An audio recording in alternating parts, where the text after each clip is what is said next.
Bonjour, je suis Jean-Christian Rivet, je suis passionné de réseau et je suis dirigeant du cabinet NetStratège qui est spécialisé en stratégie social média. Je voulais commencer cette présentation du social selling par vous poser une question. Est-ce que vous savez que 60% des décisions d'achat sont prises avant de rencontrer un commercial ou de rencontrer un vendeur?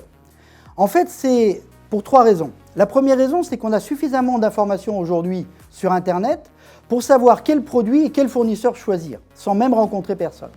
La deuxième raison, c'est qu'on va aussi pouvoir assez facilement se rendre compte du prix et donc de savoir le rapport qualité-prix des choses parce qu'on va pouvoir comparer. Mais la troisième raison, qui est encore plus importante, c'est qu'à travers les réseaux sociaux, on va pouvoir aller chercher des avis et on va pouvoir lire des commentaires.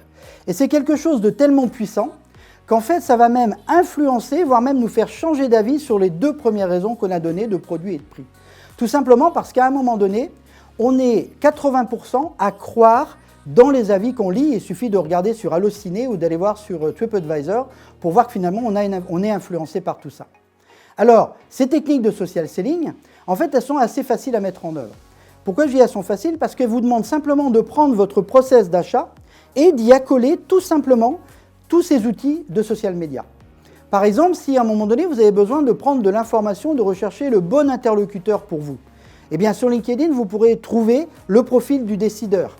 La deuxième chose, c'est que si vous voulez savoir si cette entreprise ou ce client ou ce prospect a une problématique que vous pouvez résoudre, eh bien vous pouvez suivre son actualité, voir à travers ce qu'il publie, à travers ses événements de vie, eh bien finalement, ce en quoi vous pouvez être utile. La troisième chose avec les réseaux, c'est qu'on peut aussi les demander en contact, on peut rentrer en relation. Et là, pour le coup, de façon réciproque, la personne va pouvoir voir aussi votre actualité, voir éventuellement votre réalisation. Et puis dernièrement, évidemment, on a tous les outils pour prendre contact avec les gens. Et l'objectif ici, c'est que cette prise de rendez-vous, on va pouvoir la faire à travers la plateforme, par exemple LinkedIn. Et c'est intéressant, c'est que tout ça, c'est complémentaire de nos méthodes classiques au niveau commercial et commerce.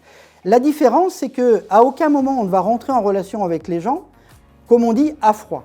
C'est-à-dire que c'est terminé le commercial qui va rencontrer quelqu'un, qu'il découvre pour la première fois, ou le client qui découvre qui vous êtes. En fait, on a déjà monté une relation de confiance, c'est ça qui fait une grande différence. Alors vous allez me dire, qu'est-ce que moi j'ai besoin de faire en tant qu'entrepreneur pour justement mettre tout ça à profit? Moi j'ai un plan d'action pour vous en 3 étapes, très simples. La première, c'est de vous rendre lisible. Lisible, ça veut dire qu'à travers votre profil, le profil de vos collaborateurs, la page de votre entreprise, vous allez pouvoir présenter qui vous êtes et ce que vous faites. Ça va vous rendre lisible, c'est-à-dire que ça va vous rendre compréhensible, on va tout de suite comprendre votre positionnement. La deuxième action, c'est d'être visible, d'aller chercher une audience, de vous rendre visible auprès d'un bien plus grand nombre de gens que ce que vous avez actuellement dans votre réseau traditionnel ou auprès de vos clients. Donc comment est-ce qu'on va faire ça? On va agrandir son réseau, mais aussi on va publier des contenus, on va partager des publications dans lesquelles il va y avoir suffisamment d'informations et d'exemples pour que d'un seul coup, les personnes aient envie de nous suivre.